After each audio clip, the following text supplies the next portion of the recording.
Et pour parler plus en détail des actions de l'African Global Health, nous sommes en direct avec Imen Kendili, psychiatre et présidente du bureau logistique local de l'AFG. Bonjour.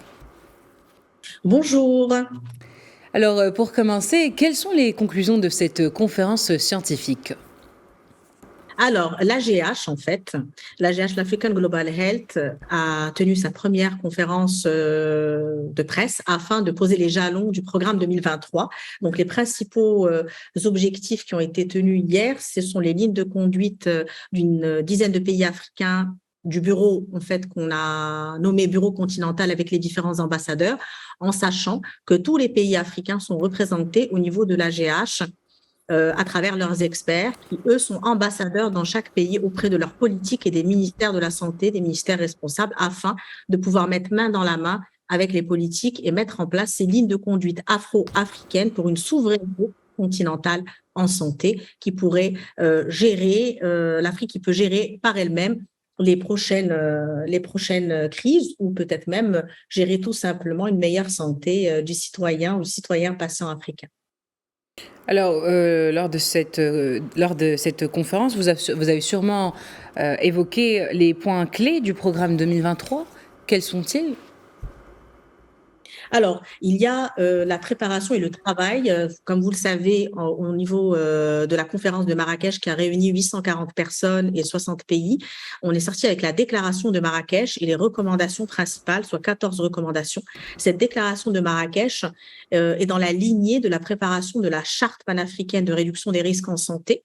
Cette charte qui est prévue en 2023 et qui est soutenue, où il y a eu une demande hier également, une lettre ouverte à l'Union africaine pour leur support et afin d'avoir l'adhésion de tous les pays africains à la signature d'une charte durant 2023 qui va permettre d'ouvrir justement un travail qui est déjà mis en place par les experts sur les lignes de conduite ou des politiques de santé publique souveraines en Afrique et communes à toute l'Afrique. Donc, il y a tout un travail qui est déjà mis en place avec différentes commissions au niveau des différents pays et bien sûr en interconnexion afin de pouvoir, si vous voulez, créer des ponts et des liens, et ces ponts vont permettre d'avoir des expertises du nord au sud et du sud au nord, que l'Afrique du Sud utilise le Maroc, que le Maroc utilise le Zimbabwe, que l'Égypte puisse utiliser, qu'on puisse s'utiliser les uns les autres parce que nous avons les expertises africaines, que nous n'avons pas besoin de téléporter d'ailleurs, tout en travaillant et aussi nous pouvons faire profiter le monde de ces expertises africaines et à travers la recherche et à travers des politiques de santé publique souveraines adaptées à l'Afrique, adaptées au système de santé africain, à la refonte actuellement qui est en place et dont nous pouvons, le Maroc aussi, faire profiter d'autres pays et puis pouvoir lancer en fait des projections communes et pallier aux besoins de certains pays par rapport à d'autres et de pouvoir ainsi s'entraider toujours dans cet élan de solidarité post-covidien. Il y a une certaine résilience, il y a un apprentissage à tirer de la pandémie et de cet apprentissage arrive justement cette solidarité d'expertise africaine qui ont décidé de mettre main dans la main afin de travailler ensemble, de proposer également ce jalon politique et le soutien politique afin de pouvoir concrétiser ce travail d'expertise. Et c'est en travaillant ensemble, non seulement avec les politiques, mais aussi avec l'industrie et les décideurs, que l'Afrique pourra se sentir souveraine, solidaire et ainsi remettre en place les choses qui sont là, c'est-à-dire ce continent à racines de solidarité et de famille, comme on a pu d'ailleurs le voir durant le mondial. Alors, vous l'avez évoqué, nous voulons atteindre la souveraineté dans le secteur de la santé. Et pour cela, il faut absolument... vous avez décidé d'adresser une lettre à l'Union africaine, une lettre ouverte. Quelles sont les grandes lignes de cette lettre? C'est une demande de soutien pour la charte et une demande de soutien pour pouvoir travailler en commission souveraine à mettre en place des ponts, puisque nous savons que nous travaillons beaucoup, pas seulement au Maroc, hein, mais aussi dans d'autres pays africains, comme l'Afrique du Sud, le Kenya, etc., l'Égypte, sur la digitalisation de la santé. Ça peut rapprocher les pays, ça peut faire profiter des expertises des uns et des autres, et ça peut aussi créer une réelle autonomie, non seulement en termes de système et en termes d'accès aux soins et à la santé communautaire également, mais aussi en ce qui concerne les financements de la santé, parce que ça pourra aussi permettre de pouvoir gérer aussi les dépenses en matière de santé, puisque la réduction des risques permet en fait en amont de gérer également les dépenses en santé, donc ça coûte moins cher au niveau continental et au niveau des pays. Ça c'est des études qui ont été faites et qui sont là depuis un moment. Et puis, ça permet également de pouvoir avoir le soutien gouvernemental, puisque l'Union africaine est extrêmement importante en matière de soutien. Et pour ça, nous avons un ambassadeur auprès de l'Union africaine, qui est notre ami, le docteur Derk du Soudan, qui, lui, travaille pour l'AGH afin de créer ces liens.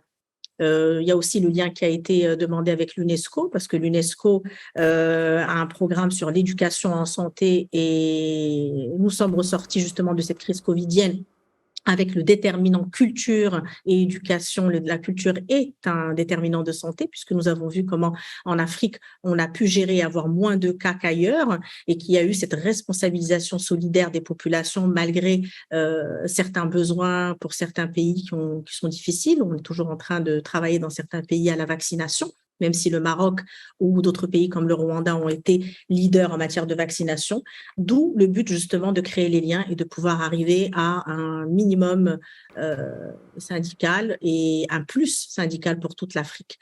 Il y a aussi le médicament. Nous avons vu aussi la crise au niveau des médicaments pendant le Covid, partout dans le monde, pas seulement en Afrique. Donc, la souveraineté en matière de médicaments ou de génériques aussi. Donc, l'industrie pharmaceutique est aussi impliquée.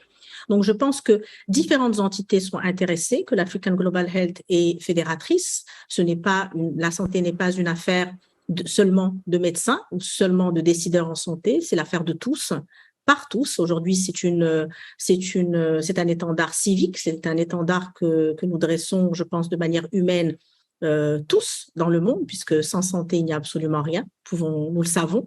Par conséquent, je pense que l'initiative marocaine de fédératrice aujourd'hui a rassemblé et peut encore rassembler autour du bureau continental et autour des différents experts absolument toutes sortes d'entités pouvant être impliqués en santé, soit l'économie, les acteurs sociaux, les différentes entités mondiales aussi, l'OMS, etc. Le but aujourd'hui, c'est ces 1000 et quelques experts qui sont dans AGH à travers l'Afrique et qui ont aussi des connexions avec leurs partenaires, que ce soit au Japon, à Singapour, au Canada, en France ou au Royaume-Uni. Le but est de travailler ensemble à une coopération sud-sud tout en créant des ponts, parce que l'Afrique a aussi des choses à apprendre au monde, particulièrement en matière de valeurs de santé, ces valeurs de santé passant par tout simplement des valeurs africaines et les racines africaines que nous connaissons tous. Alors, à quel point était-il urgent de mettre en place une charte panafricaine pour la réduction des risques de santé en Afrique ? Une charte est fédératrice, elle rassemble, tout simplement. Elle rassemble. Une charte, c'est aussi une dimension d'assise afin de pouvoir justement avoir cet accompagnement gouvernemental et mettre en place des commissions, parce que les experts ont besoin aussi de cette assise, de savoir que les choses vont être concrétisées. Nous sommes également sur un ouvrage panafricain. Cet ouvrage dresse les besoins et dresse l'importance de la réduction des risques en santé en fonction des pays, puisque les experts écrivent les grandes lignes qui sont inhérentes à leur pays en matière de politique de santé publique. Cet ouvrage qui va être écrit en plusieurs langues, c'est-à-dire toutes les langues reconnues par l'Union africaine, dans la symbolique justement de rassembler l'Afrique, qu'il n'y ait pas justement de disparité. Donc, un ouvrage qui sera écrit en français, en arabe, dans les différentes langues.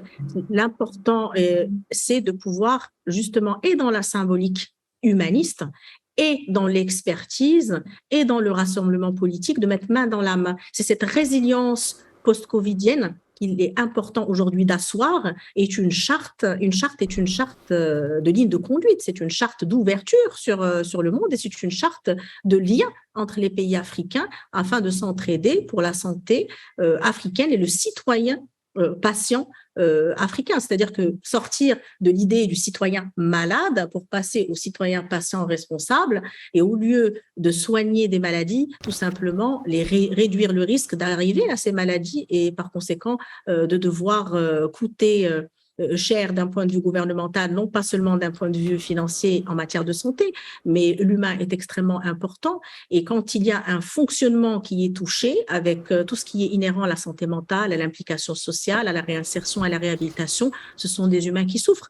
Par conséquent, la réduction des risques en santé qui intervient dès le berceau, hein, c'est la nutrition, l'éducation, l'enseignement, la possibilité aussi de pouvoir impliquer les différentes entités et de pouvoir aiguiller en matière d'éducation et d'insertion sociale et professionnelle. Tout ça rentre dans la santé, indépendamment de la santé maladie telle qu'elle a été souvent abordée.